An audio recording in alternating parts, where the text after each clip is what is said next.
Bienvenidos otra vez al curso Vida de Cristo y estamos en la clase número 27. Seguimos en el Evangelio de Juan. Ya miramos muchos temas de Juan 7 y 8 y ahora seguimos con Juan 9 y 10 en esta clase. Primero vamos a leer el capítulo todo y después miraremos algunos apuntes y también algunas fotos. Dice en Juan 9:1, al pasar Jesús vio a un hombre ciego de nacimiento. Y le preguntaron sus discípulos, diciendo, Rabí, ¿quién pecó, este o sus padres, para que haya nacido ciego? Respondió Jesús, no es que pecó este, ni sus padres, sino para que las obras de Dios se manifiesten en él. Me es necesario hacer las obras del que me envió. Entre tanto que el día dura, la noche viene, cuando nadie puede trabajar. Entre tanto que estoy en el mundo, luz soy del mundo. Dicho esto, escupió en tierra e hizo lodo con la saliva y untó con el lodo los ojos del ciego. Y le dijo, ve a lavarte en el estanque de Siloé, que traducido es enviado. Fue entonces y se lavó y regresó viendo. Entonces los vecinos y los que antes le habían visto que era ciego decían, ¿no es este el que se sentaba y mendigaba? Unos decían, él es, y otros, a él se parece. Él decía, yo soy. Y le dijeron, ¿cómo te fueron abiertos los ojos? Respondió él y dijo, aquel hombre que se llama Jesús hizo lodo, me untó los ojos y me dijo, ve al Siloé y lávate. Y fui y me lavé y recibí la vista. Entonces le dijeron, ¿dónde está él? Él dijo, no sé. Llevaron ante los fariseos al que había sido ciego. Y era día de reposo cuando Jesús había hecho el lodo y le había abierto los ojos. Volvieron pues a preguntarle también los fariseos cómo había recibido la vista. Él les dijo, me puso lodo sobre los ojos y me lavé y veo. Entonces algunos de los fariseos decían, ese hombre no procede de Dios, ¿por qué no guarda el día de reposo? Otros decían, ¿cómo puede un hombre pecador hacer estas señales? Y había disensión entre ellos. Entonces volvieron a decirle al ciego, ¿qué dices tú del que te abrió los ojos? Y él dijo, que es profeta. Pero los judíos no creían que él había sido ciego y que había recibido la vista hasta que llamaron a sus padres de él que había recibido la vista. Y les preguntaron, diciendo, ¿es este vuestro hijo el que vosotros decís que nació ciego? ¿Cómo pues ve ahora? Sus padres respondieron y les dijeron, sabemos que este es nuestro hijo y que nació ciego, pero como ve ahora, no lo sabemos. O quién le haya abierto los ojos, nosotros tampoco lo sabemos. ¿Edad tiene? Preguntadle a él hablará por sí mismo.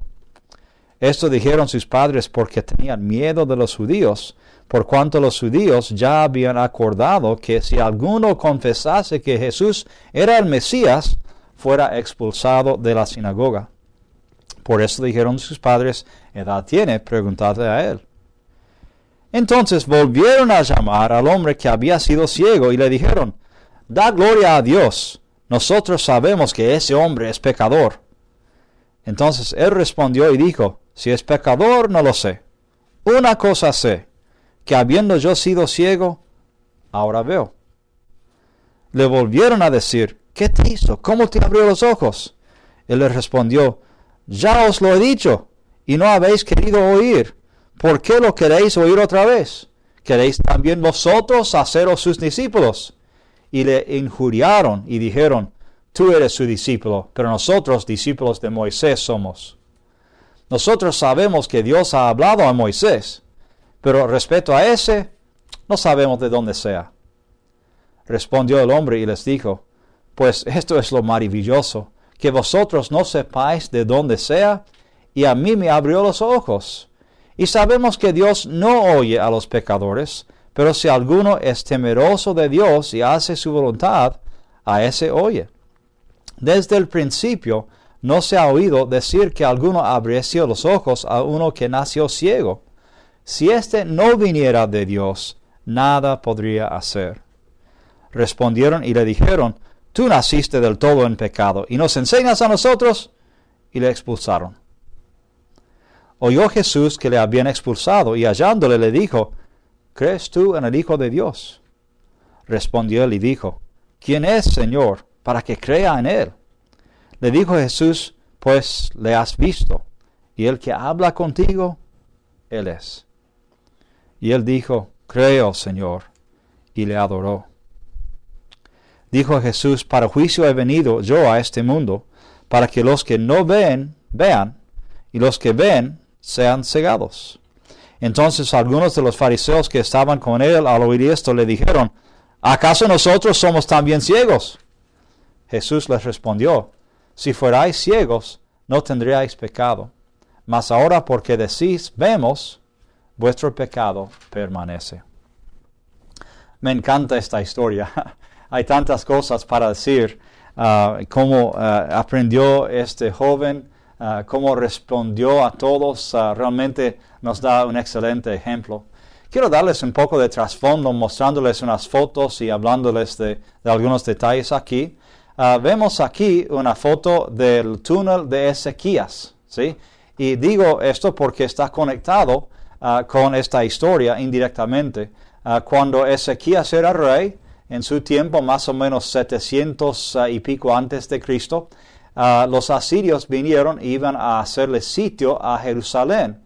Y Ezequías y los hombres de Jerusalén, queriendo asegurar el agua, la fuente de agua, hicieron un túnel de la fuente de Gihón a un estanque dentro de la ciudad. Y ese estanque se llamaba el estanque de Siloé, que vemos en esta historia. Entonces lo que ven aquí en esta foto es parte del túnel de Ezequías y todavía existe, todavía corre agua por eso y uno puede ir caminando por el túnel. Aquí vemos a un amigo mío, pasamos caminando por el túnel y está totalmente oscuro, había que llevar linterna para ver algo, pero es impresionante ver la obra de hace ya casi 3,000 años. Mide como 1,700 pies de largo, como quizás unos 600 metros de largo. Es impresionante y termina aquí en la salida en el estanque de Siloé. Saliendo de esta puerta, uno ve esto que es parte o lo que se pensaba era parte del estanque, pero si uno sube esas escaleras que uno ve a la izquierda y cruza la calle y baja otras escaleras, ve esto aquí, que es parte de lo que han descubierto por accidente y creen que esto realmente es más bien el estanque de Siloé. Ven cómo bajan las escaleras, esos iban al estanque y parece que el estanque era bastante grande, quizás como 100 metros de largo o algo así, un lugar para venir a visitar y disfrutar y relajarse, y era un lugar para buscar agua para tomar. La gente no se bañaba en este lugar. Esta es otra vista. Vemos el grupo sentado así en las escaleras, mirando hacia lo que era el estanque. Así que si quieren mirar, quiero darles esta dirección del internet. Es lo que he mencionado antes con otros videos. www.livestream.com/IsraelTGCBI. Ese es el nombre del sitio donde están todos estos videos. Y si quieren mirar el video del túnel de Ezequías y su formación como parte de la ciudad de David, pueden ir a ver ese video y los demás. Hay como 4 horas en total de videos ahí. Muy bien, volviendo a esta historia, la pregunta de los discípulos es interesante, ¿sí?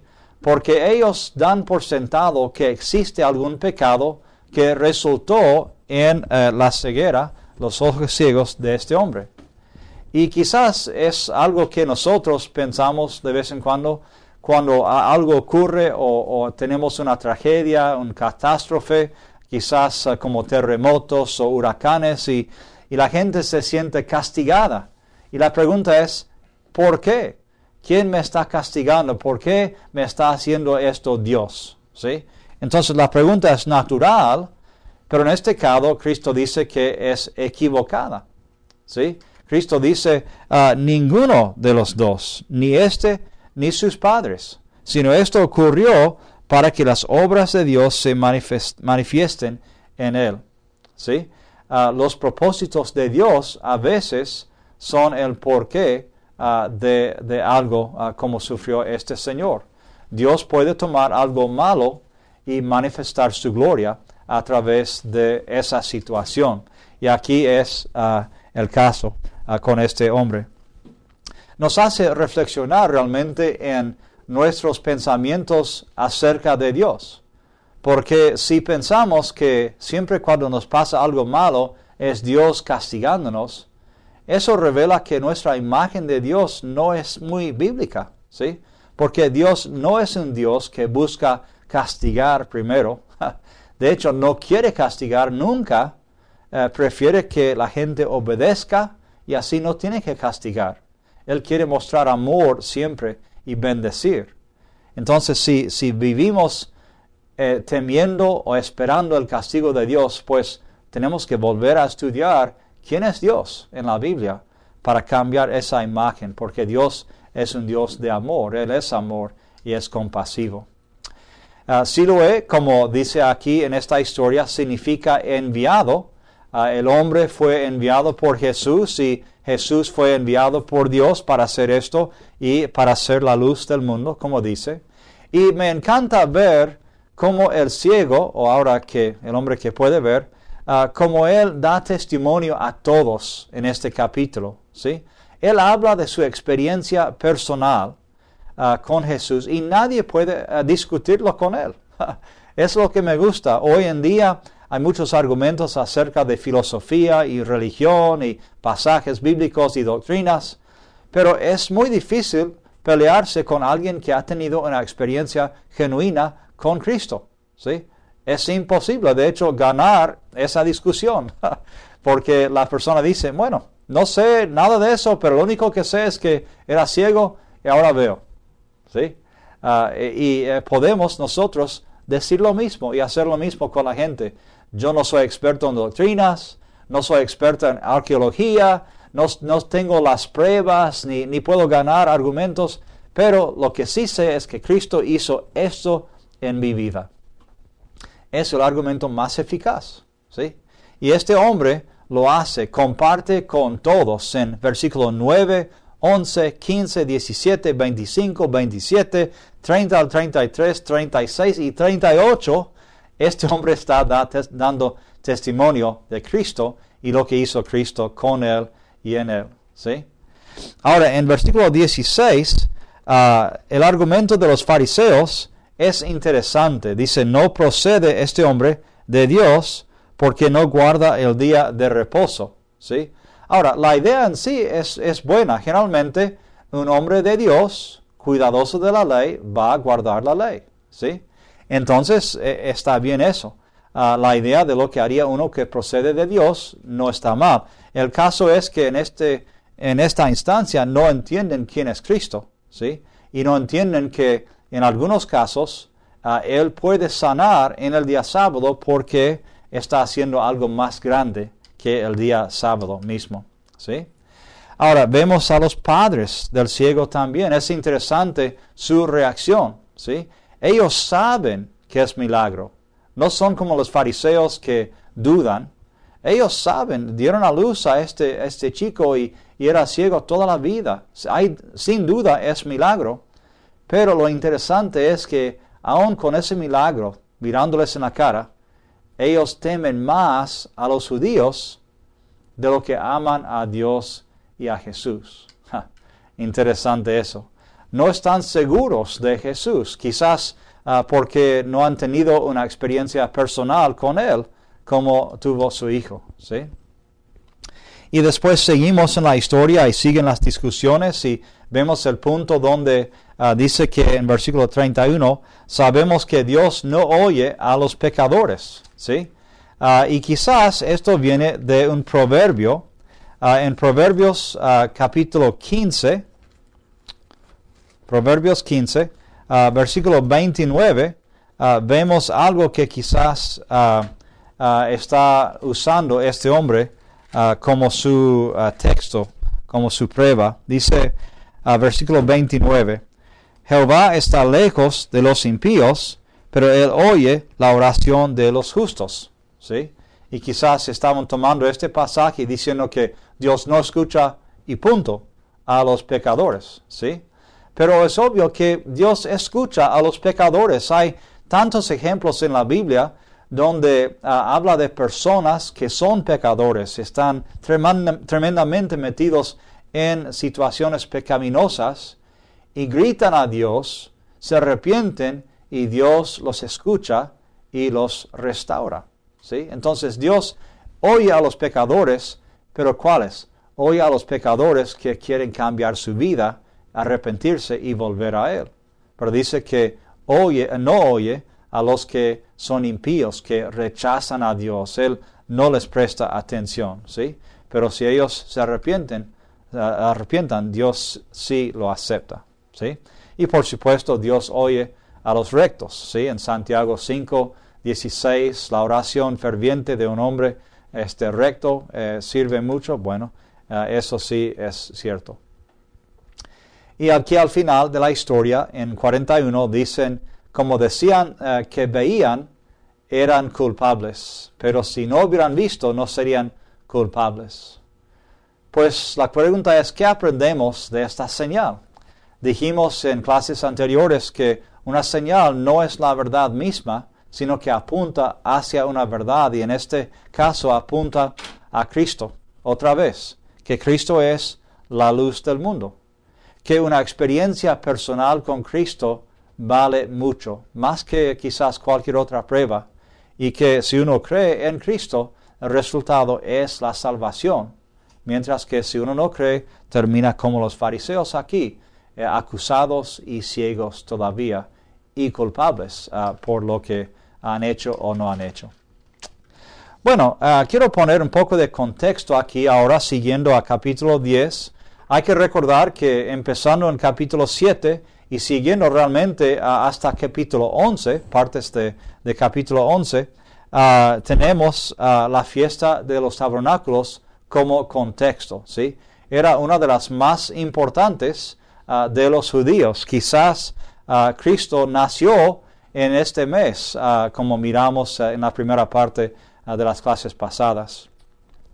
Y conectada con esta historia del hombre que fue mandado a lavarse en Siloé, había una ceremonia de agua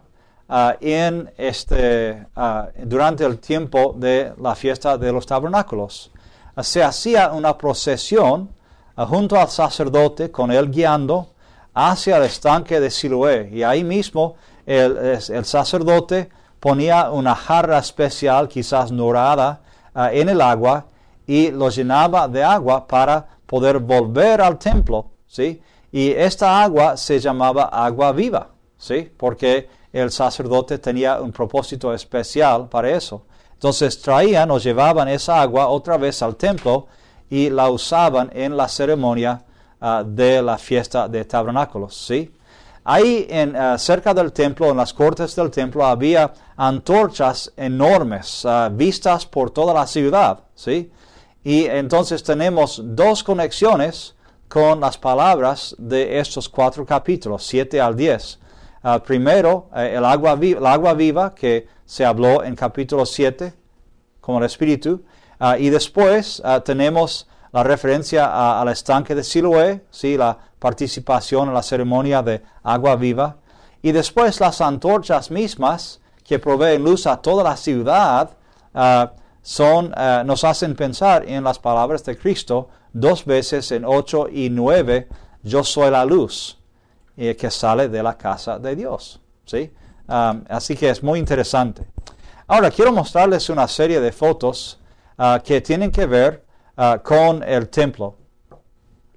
Y esto fue hecho por un hombre que se llama Alex, de Inglaterra. Es impresionante, él pasó como 30 años haciendo esta maqueta del templo. Se piensa que es la maqueta más grande y más precisa del mundo, ¿sí? Y entonces si miramos este modelo, podemos ver las cortes del templo alrededor donde iban a estar las antorchas y dentro de la corte principal de mujeres ahí. Algunos detalles primero acerca de este templo. Fue construido por Herodes, ¿sí? Y este es el templo donde estaba Cristo. Este hombre, Alec, era granjero o es granjero de Norfolk, de Inglaterra. Él dice que pasó como 33,000 horas en 30 años para construirlo. Mide 7 metros por 4 metros. Está hecha a una escala de 1 a 100, así que bastante grande. Él cocinó todos los ladrillos, todos los azulejos. Él los pintó a mano, todo. Él esculpió y pintó 4,000 figuras que colocó en varias partes de la maqueta. Cada figura medía 1 centímetro de alto. Todas pintadas con la ropa correcta, y él dice que hay 32 versiones de Cristo ubicadas en la maqueta, ¿sí? Los expertos piensan que esta maqueta, como dije, es la más precisa del mundo acerca del templo de Herodes, que era el templo de Cristo. Volviendo a mostrarles algunas fotos, pues, de varias partes del templo. Queremos mirar primero como dije al principio, todo el templo. Después nos fijamos ahora más en lo que es la corte de damas de las mujeres. Los hombres podían entrar también, pero fue un lugar donde fue permitido para las damas también. Y después la puerta cerca de esos escalones grandes es la puerta de Nicanor. Y vemos aquí a la izquierda de esta corte de damas varias de esas antorchas que mencionamos, ¿sí? Que formaban parte de la fiesta de tabernáculos. Más de cerca vemos eso y las columnas y toda la actividad ahí abajo. Y esto es una figura de un sacerdote que tenía la carga de prender la antorcha, ¿sí? Y ven lo grande que son las antorchas y lo pequeño que es el sacerdote a comparación, ¿sí? Aquí vemos el tamaño tan pequeño de las figuras que este hombre pintó. Y ahora estamos mirando por la puerta de Nicanor hacia la puerta que daba al lugar santo y después el lugar santísimo. Y se piensa que quizás esta es una de las velas que se menciona en los evangelios. No sabemos si es la vela hacia el lugar santísimo que se rompió en dos después de la muerte de Cristo. Pero fue una vela impresionante, una puerta interesante o impresionante. Después este señor puso quizás otros toques de cómo era la vida diaria. Sabemos que la fortaleza Antonia estaba pegada al lado norteño del modelo y del templo en el tiempo de Cristo. Así que estos son soldados romanos que ayudaban a mantener la paz cuando había alborotos en el templo, y quizás ellos bajaban a caminar en el templo solamente para molestar a los judíos, porque podían hacerlo, no sabemos. Vemos otras partes de la corte y es interesante ver cuán grande es esta sección. Otro pasillo enorme con los pilares. Los pilares, algunos dicen, medían como 1 metro de ancho, bastante grandes. Y al final de este pasillo parece ser quizás el lugar donde el Sanedrín se reunía cuando querían decidir asuntos importantes. Quizás fue este lugar a donde fue Cristo la noche de su juicio, o quizás fue el lugar donde fueron arrastrados Pedro y Juan cuando fueron arrestados en Hechos 3 y 4. Otras partes del templo, afuera del templo mismo, pero dentro de las cortes. Esta pared, vamos a mirar después, se llama Sorek. Separaba el área de los judíos del área de los gentiles. Los gentiles no podían pasar por esas puertas en el Sorek para ir más cerca del templo. Vemos algunos de los negocios pequeños que hacían a los animales en el rincón, que vendían para los sacrificios ahí. Y vemos del otro lado ya el templo y la corte de damas y otra sección del Sorek, que es la pared también. Ahora, hay otra maqueta que quiero mostrarles ahora de Jerusalén, el Jerusalén entero. No es solamente el templo. Este es un mapa que viene del primer siglo también. Y vemos ahí arriba, en el medio, el cuadro que contiene el templo, lo que vimos ahora mismo. Ahora hay que reconocer que los mapas en ese siglo estaban orientados hacia el este. Nosotros estamos acostumbrados que el norte es hacia arriba, pero para ellos el este estaba hacia arriba. Entonces el templo y las cortes del templo estaban arriba en este mapa y dominaba la ciudad en la parte más alta de la ciudad.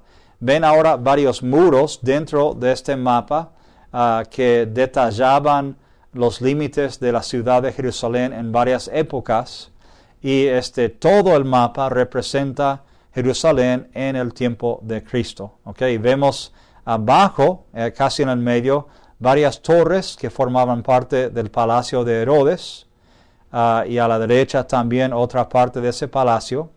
Vemos arriba y a la derecha una sección rectangular que es la ciudad de David, y ahí estaba cerca del estanque de Siloé que mencionamos aquí en Juan 9.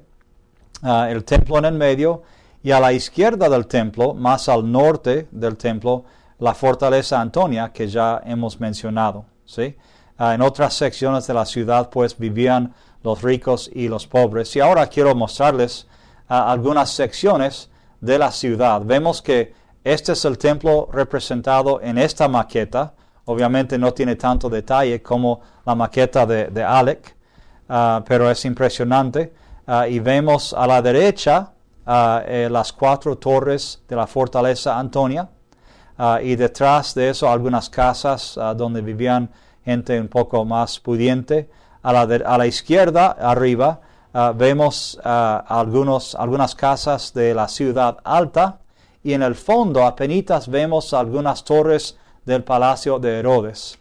Aquí más desde lejos, ahora mirando al modelo desde el oeste, miramos el templo en el centro, la fortaleza un poco a la izquierda, y ahí abajo vemos las torres del palacio y fortaleza de Herodes. ¿Okay?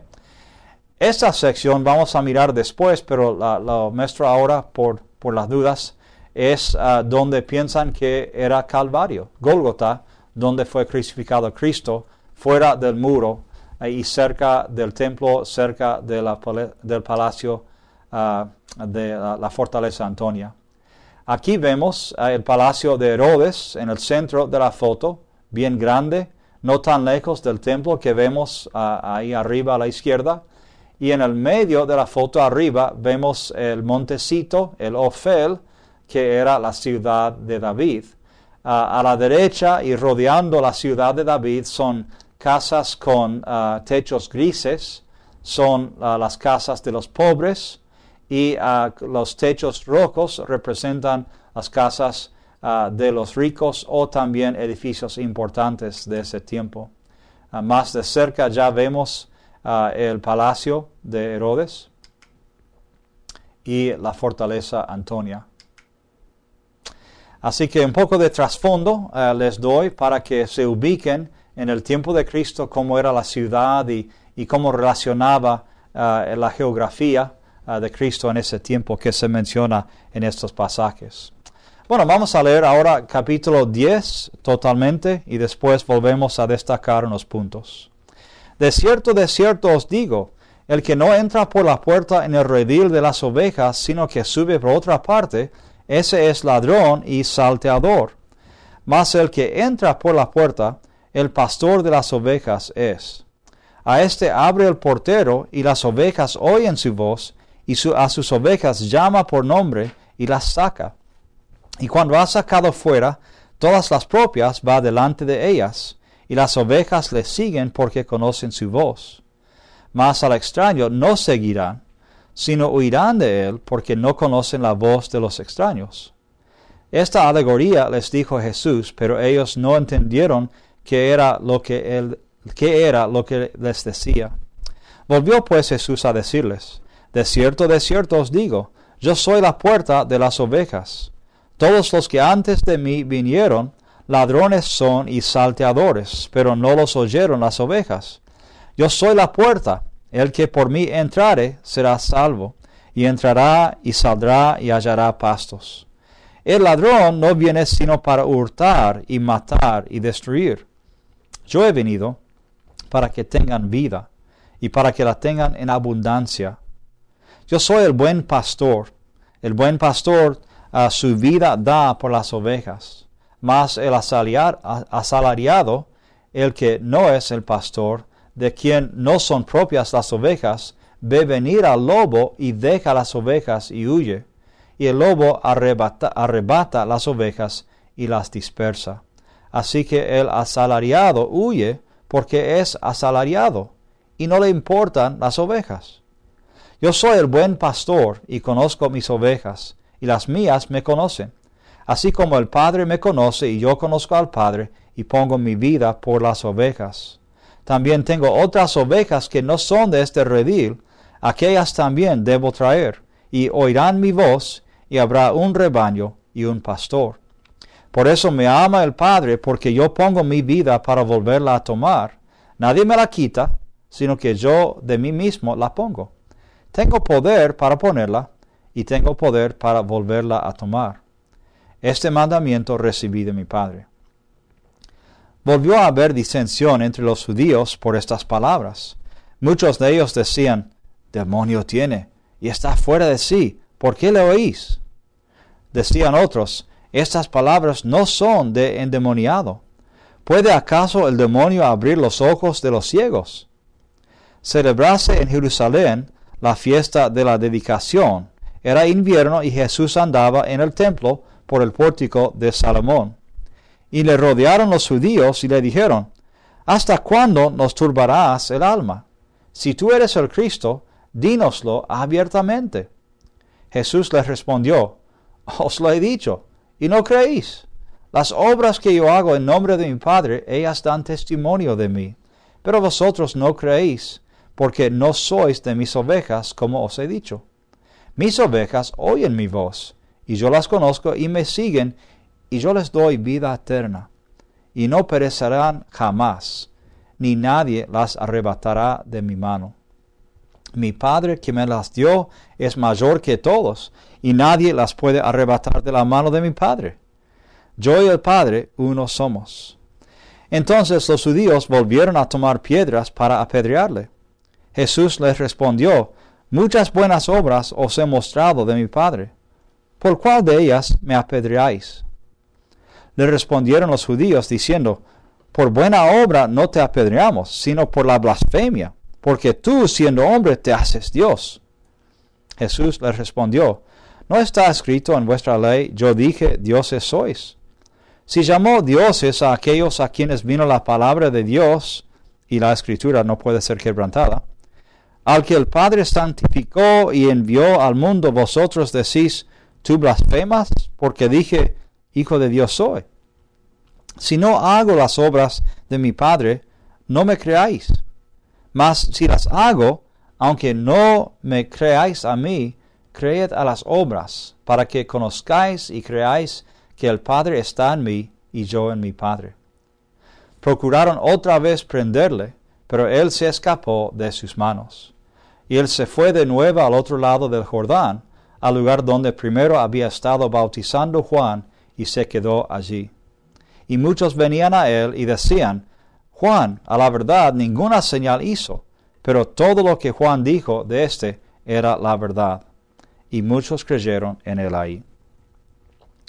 Muy bien, volviendo al comienzo, vemos que en este capítulo hay dos de los yo soy. Yo soy la puerta y yo soy el buen pastor. Y es el tema de cómo es ese pastor y quiénes son las ovejas que domina en este capítulo, ¿sí? Cristo dice que el que no entra por la puerta aquí en uno no es el pastor.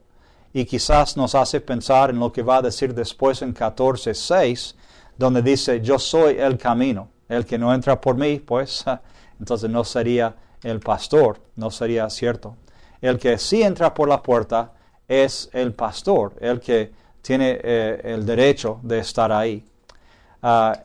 Entonces es pastor y puerta en este capítulo. Ahora, esta idea de ser el buen pastor, él llama a los suyos y le siguen porque conocen su voz. Hay que comparar eso con capítulo 8, 19, 43 también, capítulo 5, 25, versículo 28, versículo 37. Otra vez, los lugares donde Cristo ha dicho, les he hablado y ustedes no reconocieron mi voz. Mi Padre les ha hablado y ustedes no reconocieron la voz de mi Padre tampoco. O sea que tienen que estar dispuestos para escuchar la voz de Dios y de Cristo. Dice, hasta los muertos oirán su voz. Hasta los muertos. Pero los fariseos no están escuchando ni prestando atención. ¿Qué comparación? Si uno es peor que un muerto, ¿qué pasa ahí? Están huyendo de la voz de Cristo porque para ellos la voz de Cristo es la voz de un extraño. Qué triste que Cristo sea un extraño para nosotros. Y nos hace pensar en la pregunta, ¿cómo conocemos la voz de Dios y la voz del diablo? La voz de Cristo y la voz del diablo. ¿Sí? Porque a veces es confuso y solamente hay dos voces, no hay 5 ni 10, hay solamente dos, de Dios y Cristo o del diablo. Y a veces nos confunde. Por eso nos habla en Hebreos de discernir entre lo bueno y lo malo por la práctica constante de eso. Tenemos que estar atentos a la voz de Dios. Tenemos que estar buscando la voluntad de Dios y así buscándolo a Él, conociéndolo a Él por sus obras, por las historias de Cristo, ya empezaremos a reconocer qué pertenece a Dios y qué es como Dios y qué no es como Dios. Esto lo hacemos todo el tiempo con la gente que amamos, ¿sí? Si mi señora me llama por teléfono, ella no tiene que decir, aquí habla tu señora, yo la reconozco, ¿sí? Lo mismo con mis hijos y con mis buenos amigos, mis compañeros de trabajo, los reconozco. Y si alguien me pregunta, ¿y qué pensará tu esposa de esto? Yo sabré porque la conozco, ¿sí? Y si alguien dice, tu esposa dijo tal cosa y no me suena, digo, eso no parece ser como mi esposa. Pero ¿cómo sabes? Es que la conozco y ella no es así. Bueno, es lo mismo con Cristo y el diablo aquí. Empezamos a discernir entre la voz de Cristo y la del diablo por la práctica constante de estar metidos en Cristo, en su palabra, estudiando y meditando. Y es lo que quiere Cristo. Es lo que hacen las buenas ovejas. Siguen al ministro, siguen al pastor, siguen las enseñanzas de él y se quedan cerca de él y así le conocen muy bien. Y eso también les ayuda a huir de lo que no es de su propio pastor. También enfatiza aquí en 9 al 11 que el verdadero pastor da vida a las ovejas y hasta da su propia vida por ellos, ¿sí? No viene a matar ni destruir como hace el diablo, sino a sacrificarse por ellos, ¿sí? Y es interesante pensar en cómo es la vida abundante en Cristo, que menciona aquí en 10:10. Quizás tenemos una idea en 2 de Corintios 9, versículo 8, un pasaje que usamos mucho antes de las ofrendas, ¿sí? Pero fíjense en versículo 8 aquí, dice, y poderoso es Dios para hacer que abunde en vosotros, una corrección quizás con Juan 10, que abunde en vosotros, ¿qué?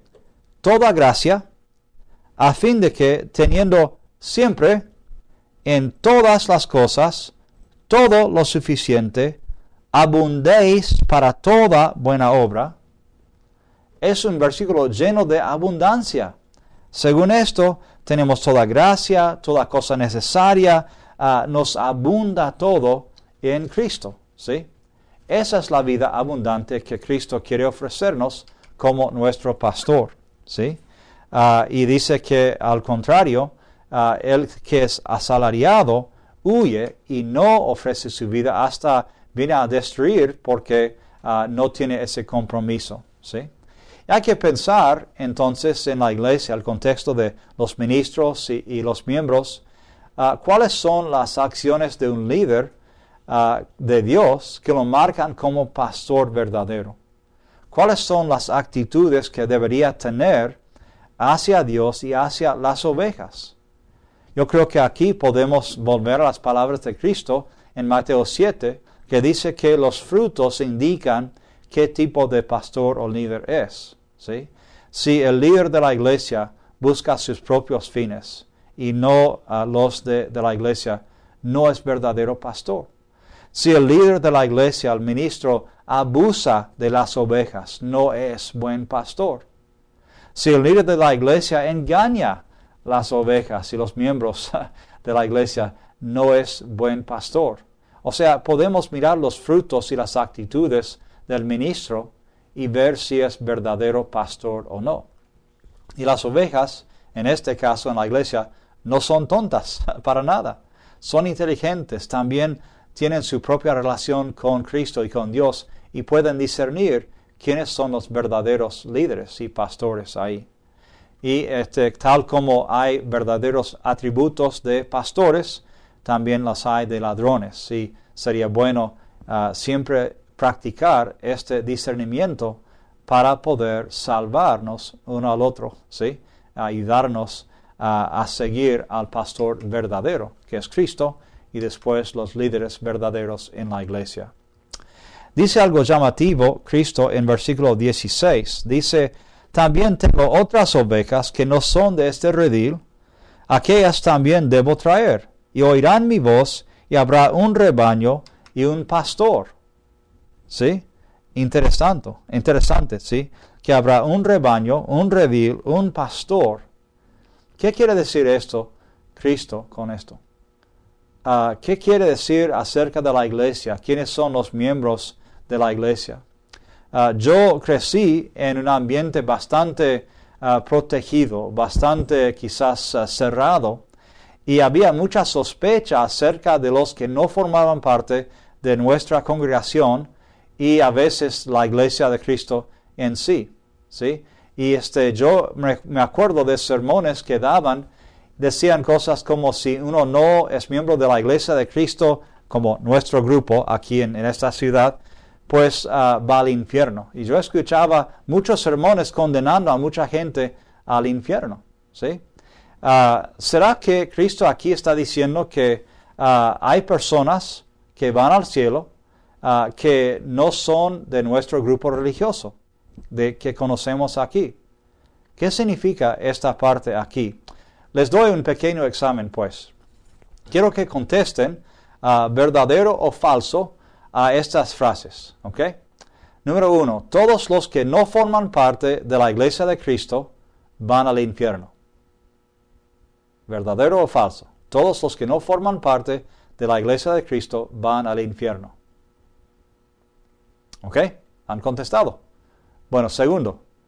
Todos los que forman parte de la iglesia de Cristo van al cielo. Todos los que forman parte de la iglesia de Cristo van al cielo. Ok, han contestado, ¿sí? Bueno, ¿cómo se sentían al contestar estas dos frases? Me imagino que si ustedes son como yo, no querían decir verdad o falso, no querían decir eso en sí, querían quizás poner condiciones. Bueno, depende de cómo define la iglesia de Cristo. O sea, definirlo un poco más para entender a qué respondían. ¿Sí? Y es importante eso. Es importante definir bien de qué estamos hablando antes de contestar tan directamente, tan finalmente acerca de temas importantes como estos. ¿Sí? Otra pregunta. ¿Hay una diferencia entre lo que significan estas frases? Primero, la frase Iglesia de Cristo con minúscula, Iglesia con minúscula, o Iglesia con mayúscula. Hay una diferencia entre lo que significan esas frases. Quiero que quizás pausen el video ahora mismo para pensarlo si están a solas o si están con otra persona para charlarlo entre sí. Contesten esa pregunta, si mayúscula o minúscula, cambia el sentido de esa frase, Iglesia de Cristo. ¿Ok? Tomen un tiempo. Bueno, si hay una diferencia, ¿cuál es la diferencia? Quizás dijeron algo como yo voy a decir. Yo creo que hay diferencia en estas frases y yo sé que se pueden entender de varias formas y quizás dieron un significado a una frase u otra según sus condiciones, pero yo veo esta diferencia. Yo nací en el grupo que se llama o es conocido como la Iglesia de Cristo, ¿sí?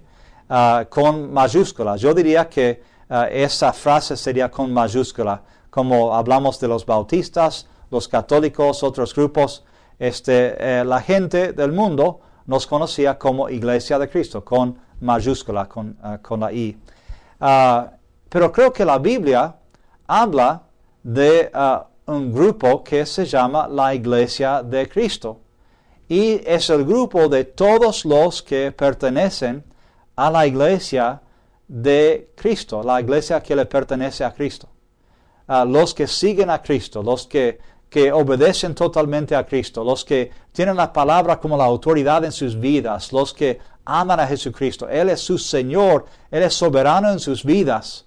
Están totalmente dedicados a seguirle a Cristo y a la Biblia, lo mejor que pueden.